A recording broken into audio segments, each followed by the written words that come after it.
Buongiorno e rieccoci qui su l'italiano per tutti, step by step, per continuare a imparare la coniugazione dei verbi con i quali potremo in seguito costruire le nostre frasi. Finora hai imparato la coniugazione dei verbi essere e avere. Si tratta di due verbi irregolari, vedremo tra poco cosa si intende per verbi irregolari, e hai sicuramente dovuto far lavorare la memoria per ricordare la loro coniugazione. Sono sicuro che stai pensando, l'italiano non è una lingua facile. Se devo imparare a memoria ognuno dei suoi verbi, allora diventerò pazzo o pazza. Non ce la farò mai. Ma non disperare, non è così. La grammatica a volte ci viene in aiuto. Per fortuna disponiamo di 3 modelli principali di coniugazione, anzi 4, che ci aiutano a coniugare la stragrande maggioranza dei verbi. E disponiamo inoltre di altri sottogruppi di coniugazione che ci permettono di coniugare gli altri verbi in modo più semplice, che se dovessimo ricordarli tutti a memoria. 3 modelli. Oggi ci occupiamo del primo gruppo. I verbi del primo gruppo sono i verbi che al modo infinito terminano con queste 3 lettere.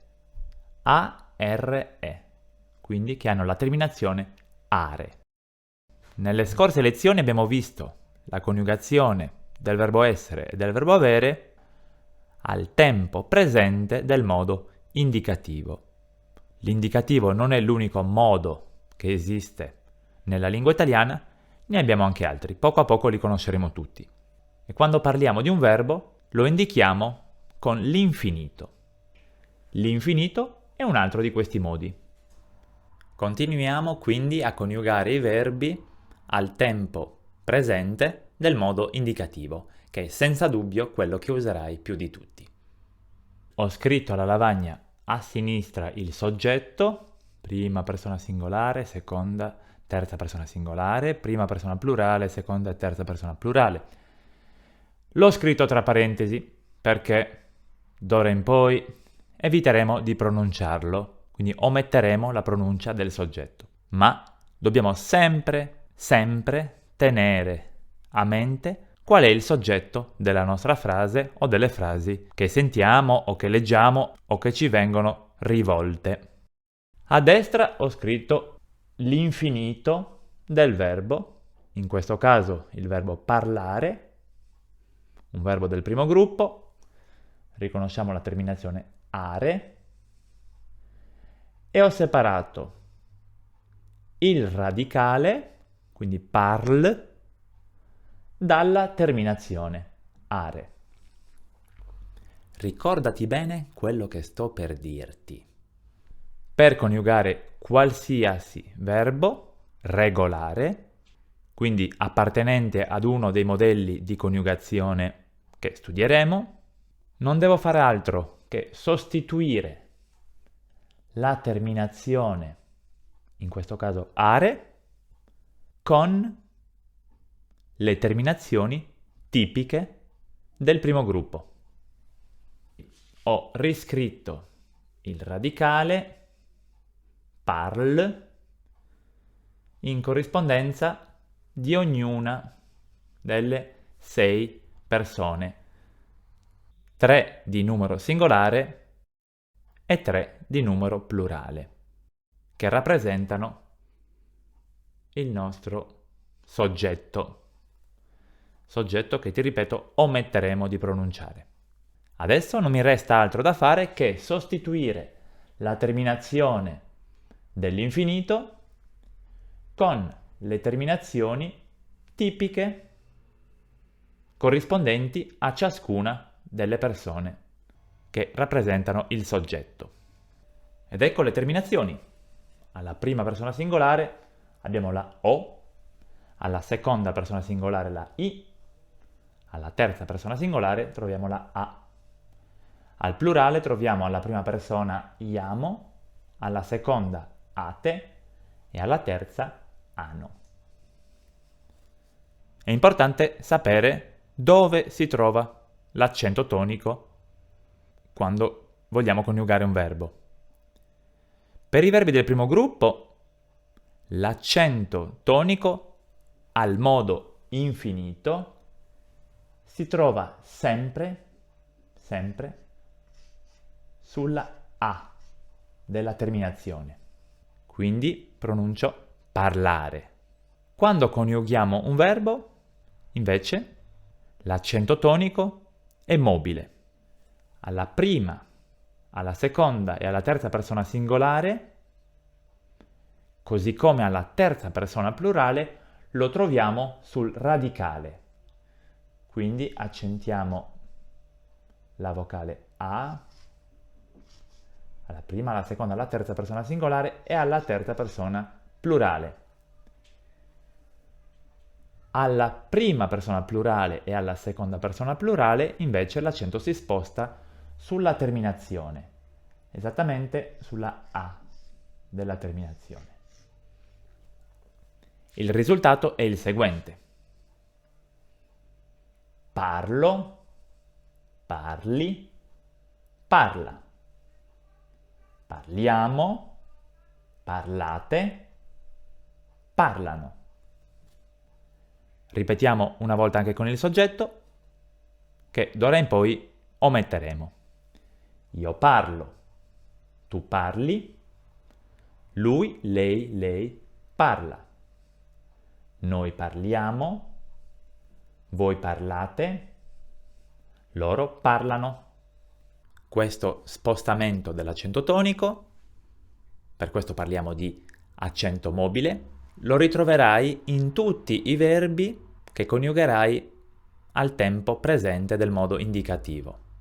Non solo nei verbi del primo gruppo, ma in tutti i verbi, regolari e irregolari. Quindi ricordati di questo spostamento molto importante.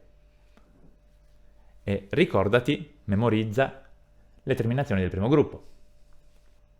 Proviamo a coniugare un altro verbo, sempre un verbo del primo gruppo, quindi elimino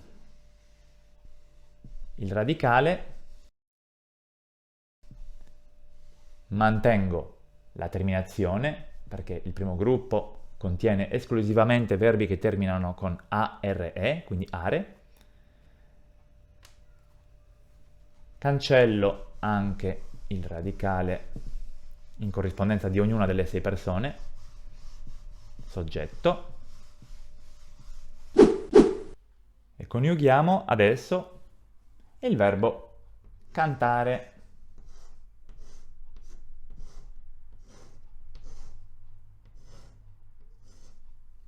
Il radicale è cant, la terminazione è ovviamente are.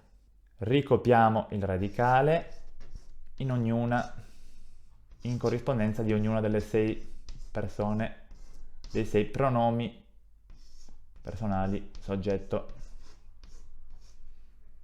Ricordati che l'accento si trova sul radicale alla prima, seconda e terza persona singolare, nonché alla terza persona plurale. Si trova sulla terminazione alla prima persona plurale e alla seconda persona plurale. Quindi pronunciamo canto, canti, canta. Cantiamo, cantate, cantano. Canto, canti, canta, cantiamo, cantate, cantano. Prendiamo un altro verbo, quindi eliminiamo il radicale sia dall'infinito che dall'indicativo presente. Questa volta coniughiamo il verbo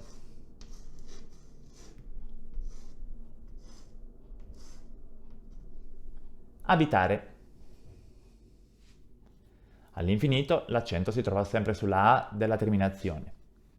Riprendiamo il radicale.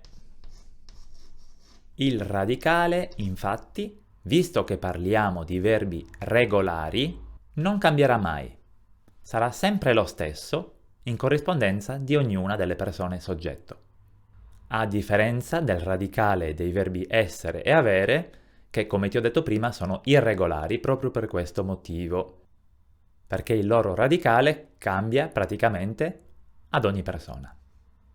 Ricordati che l'accento tonico si trova sul radicale alla prima, alla seconda e alla terza persona singolare, così come alla terza persona plurale.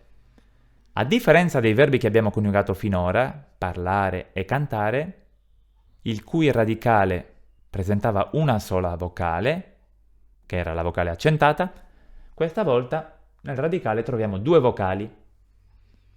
Sappiamo che l'accento si trova sul radicale, ma non sappiamo su quale delle due vocali si trova. In questo caso si trova sulla A. Non c'è una regola per questo, dovrai abituarti. Generalmente si trova sulla vocale che precede la terminazione, ma esistono verbi, per esempio abitare, che sfuggono a questa regola.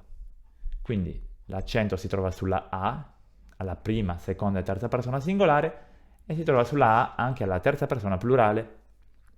Si trova sempre, senza eccezione, sulla terminazione, alla prima persona plurale, noi, e alla seconda persona plurale, voi. Quindi la coniugazione del verbo abitare è abito, abiti, abita. Abitiamo, abitate, abitano. E anche questa lezione è finita. Come hai potuto vedere, coniugare i verbi del primo gruppo con terminazione are non è difficile. Ripeti regolarmente le terminazioni e abituati allo spostamento dell'accento tonico, dal radicale alla terminazione e di nuovo al radicale. Per mettere in pratica le nozioni che hai imparato oggi, ti consiglio di prendere il tuo quaderno e coniugare all'inizio per iscritto e in seguito oralmente questi verbi: imparare, usare, portare, ascoltare. Abituati al metodo corretto, quindi scrivi il verbo all'infinito, separa il radicale dalla terminazione e sostituisci la terminazione dell'infinito, are, con quelle del primo gruppo in funzione della persona soggetto. Lunedì prossimo coniugheremo insieme questi verbi. Ti auguro una bellissima giornata.